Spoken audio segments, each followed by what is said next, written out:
Welcome to this week's edition of Outdoors Online, a weekly webcast produced by the North Dakota Game and Fish Department. I'm your host, Tom Jensen. Now that summer is in full swing, our state's wildlife management areas are going to get plenty of use. My guest this week is Jeb Williams.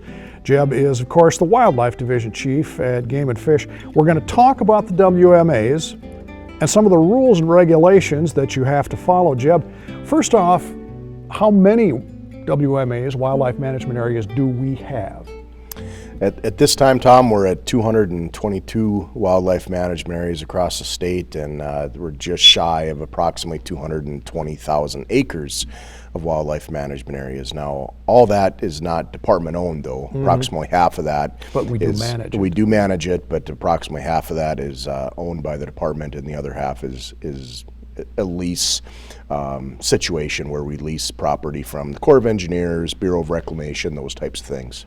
Geographically, it's spread out pretty much all over the state. Absolutely. Yeah, we have wildlife management areas in all areas of North Dakota, all shapes and sizes. And I was going to say some big, some very big. Exactly, yeah. We have some in, thousands of acres in size, and then we have some that are kind of some unique situations where there may be some donated type pieces where some, a family has wanted to donate a piece of property to the department for wildlife use and public use over the years, and you don't want to turn those situations down. That's a very nice benefit and a very nice thing that the family wants to do for the public, and so some of those can be small in acres, but right. They still provide a benefit out there. That's where the names come from. People might be interested in some of these WMAs that are named.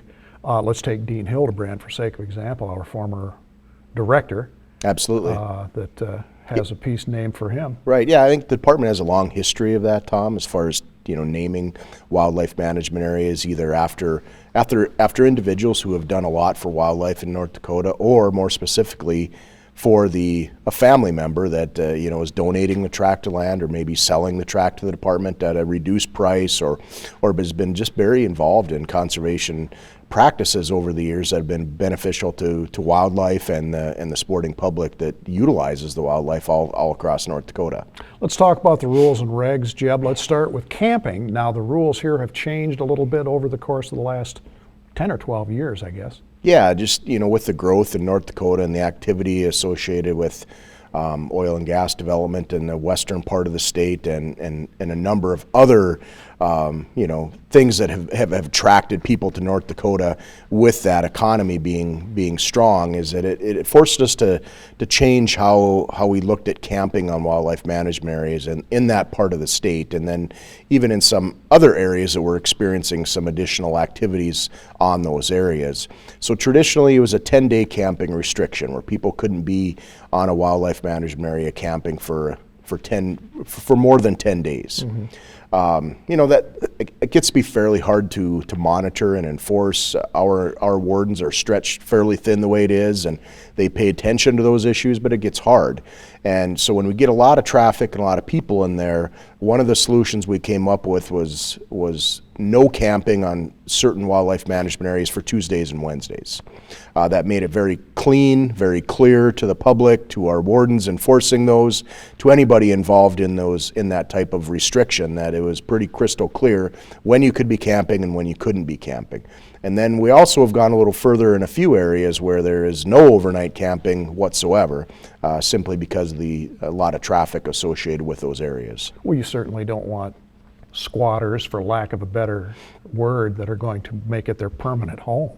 Well, for a while that definitely was the concern. There were people coming to North Dakota that literally could not find a place to live, and so they were looking for any place they could to live, and that certainly is not the intent of our wildlife management areas. Our intent is to provide, first and foremost, provide for the wildlife, and then also provide for the sporting public for recreational purposes, but not for somebody that needs a place to stay and needs a place to live. And so that was something that we had to be a little more strict on. As long as we're this close to the 4th of July, Jeb, let's talk about fireworks. Fireworks always something that comes up in the conversation, obviously around the 4th of July, but then, a lot of times associated with camping or just outdoor activities. And it is obviously restricted on wildlife management areas for a number of different reasons, for, again, just making sure we're looking out for the wildlife that are raised and live on wildlife management areas. That's our number one purpose. And then also for other people that are around that area that, might not want to be disturbed by fireworks. And then also there's a fire concern associated, and this year is a very good year to talk about that. We're in a pretty tough situation across the state right now, and I think that fireworks are going to be on a lot of people's radar as far as making sure that people are acting responsibly when they are engaged with fireworks because of the dry conditions. One of the biggest problems that we see on a lot of our WMAs, Jeb, is of course litter. How do we stress to people to pick up after themselves? Yeah, and litter is always a tough thing. Some people's behavior is a little more purposeful. Some people not, maybe just careless as far as leaving some things behind. And for those individuals, again, we all know that stuff happens, and you're out in certain situations, and the wind picks up, and certain things get away from people. I mean, that's just kind of a part of life. For other people that are a little more purposeful associated with that. We obviously have people out there watching for those, and our wardens do a very good job of helping us to protect those wildlife management areas from different activities, and that is something that's taken pretty serious, and they will be ticketed if those things happen. And again, it's for individuals that are recreating on wildlife management areas. That's not what they expect to see, and it's a black eye on the area. It doesn't help anything that we're trying to accomplish in those areas, and so just needs to be stressed to people to pack up and clean up after themselves when they're recreating an area. Just use common sense, basically. Correct. Anything else people need to know about?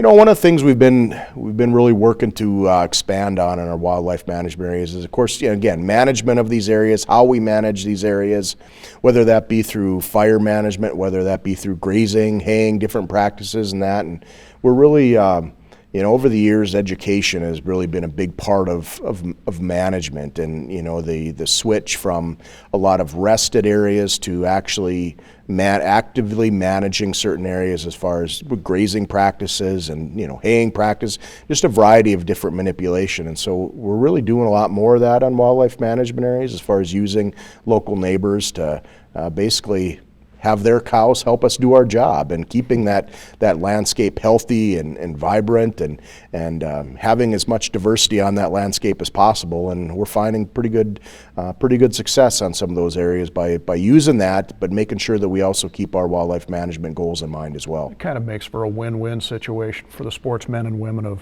North Dakota. Sure has, and I think we've made some good progress with being good neighbors, and again, understanding each other, the wildlife community and the ag community, just understanding each other's role a little bit better. All right, Jeb, thanks. Thank you. There are more rules and regulations for wildlife management areas than the ones Jeb mentioned. For a complete list, log on to the Game and Fish website at gf.nd.gov and follow the links. For Jeb Williams and the rest of the staff here at North Dakota Game and Fish, thanks for joining us for Outdoors Online. We'll see you again next week.